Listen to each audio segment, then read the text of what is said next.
All right, let's take a look at a question. I'm going to talk about 4 theories that seek to answer this question. How do our attitudes affect or influence our behavior? Now, the first of these theories that we're going to look at is called the theory of planned behavior. And the theory of planned behavior looks at 2 key words. So, it says that we consider our implications of our actions before we decide how to behave. And the best predictor of our behavior is the strength of these intentions in a particular situation. So these are our 2 key words. We're going to have our implications and our intentions.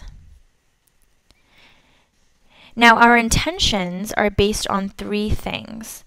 And let's take the situation of studying for a really hard exam to best illustrate how this theory works.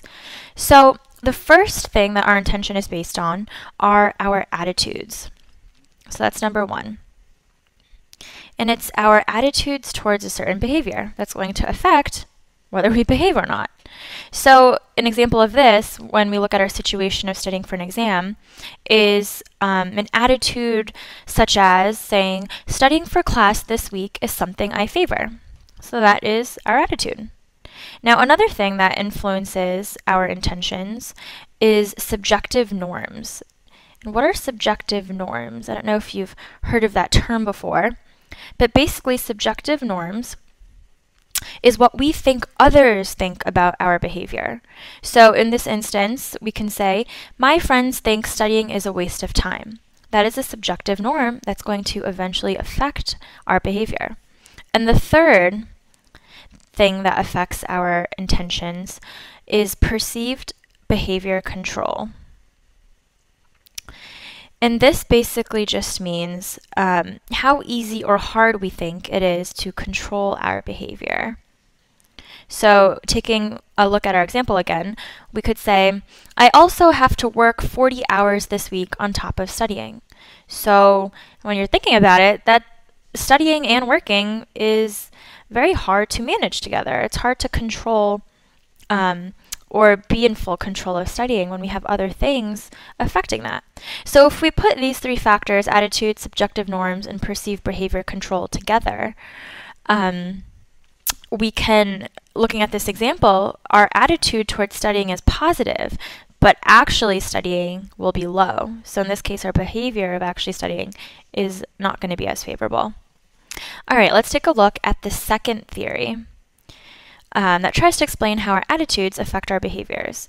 And this is simply called the attitude to behavior process model. Pretty self-explanatory, right? Not too creative with the name on that one.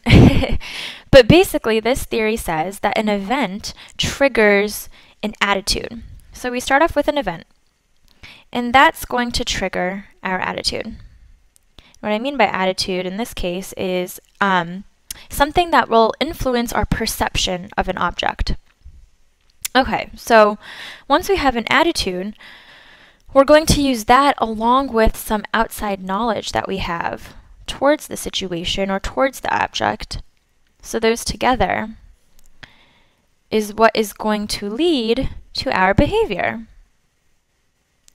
So our knowledge is that which regards appropriate behavior, and our attitude again is what influences our perception of an object.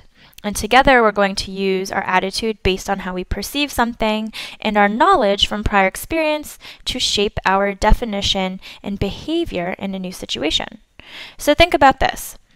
Tommy has an attitude that eating junk food is unhealthy because many of his own relatives suffer from cholesterol, high blood pressure, diabetes, and other heart-related diseases associated with poor eating habits. So when Tommy's at home, he does not eat chips, candy, soda, any of those types of foods because he has knowledge that these foods aren't good for his health. So when he goes to parties, he's sure to stay away from foods such as these and maintains effort to lead a healthy lifestyle no matter where he is.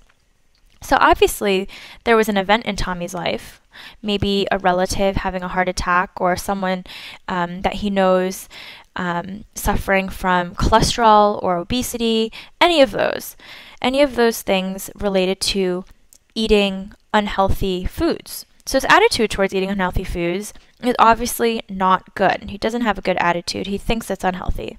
So that's going to shape his behavior because he also has knowledge. There's proof out there that foods such as those can lead to diseases in the future. So that combined with his own attitude that was triggered by an event led to his own behavior of not engaging in that sort of behavior. All right, let's take a look at the third one, and this is called the Prototype Willingness Model, and I'm just going to shorten it for PWM. That's what it's commonly referred to as, the Prototype Willingness Model, or the PWM. So it says that behavior is a function of 6 things. So we have our behavior in the center here, and it's going to be a function of a bunch of things. And the first is that our behavior right now is a function of our previous behavior, so our past behavior. It's also a function of our attitudes towards the behavior, which I explained a little bit earlier from the second theory, the attitude to behavior process model. The third is that our behavior is a function of subjective norms, which, if you remember that word, is from the theory of planned behavior.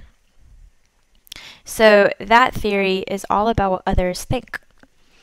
The fourth function that affects behavior is our intentions, our behavior intentions. The fifth is our willingness to engage in a specific type of behavior. And the last is prototypes, or our models. A lot of our behavior is carried out from modeling or prototyping. And I actually just realized, sorry, let's go back to the first one. I didn't write out the full word. It's called theory of planned behavior. Just stopped in the middle of that one. There we go. Okay. So back to PWM. So these 6 things is what influences our behavior according to this theory. And the last theory that we're going to look at, the fourth one, is called the Elaboration Likelihood Model for Persuasion, or in this case, the ELM model. Again, the Elaboration Likelihood Model for Persuasion. And this theory is much more of a cognitive approach than the others, and it focuses on the why and the how of persuasion. So there are 2 routes through which information is processed. So obviously information is processed in our brains, we know that. So that's why they think of it more as a cognitive approach. And there are 2 ways in which this information is processed. The first is through the central route. And the central route says the degree of attitude change depends on the quality of the arguments, or the quality of arguments by the persuader. So how much we're going to be persuaded depends on the quality of persuasion. And the second is the peripheral route. And the peripheral route looks more at superficial and nonverbal persuasion cues, such as attractiveness, expertise, or status of the persuader that's giving us information. So these are more superficial cues, but nonetheless, they're pretty important. So say a drug representative comes to our medical practice and tries to convince us to buy their version of a drug. We're going to be using central and peripheral routes of persuasion when we're listening to them. So subconsciously, we'll be processing the quality of their arguments and if they can market their drug better to us than, say, another drug representative from another company. And obviously, we're also going to look at how well they present patient risks. We're doctors. Those are things that's important to us if we're going to be giving these drugs to our patients. And we're also going to be looking at how engaging they are, their experience with the industry, the pharmaceutical industry, and their knowledge of the company. And also how well they look. Professional, do they look put together?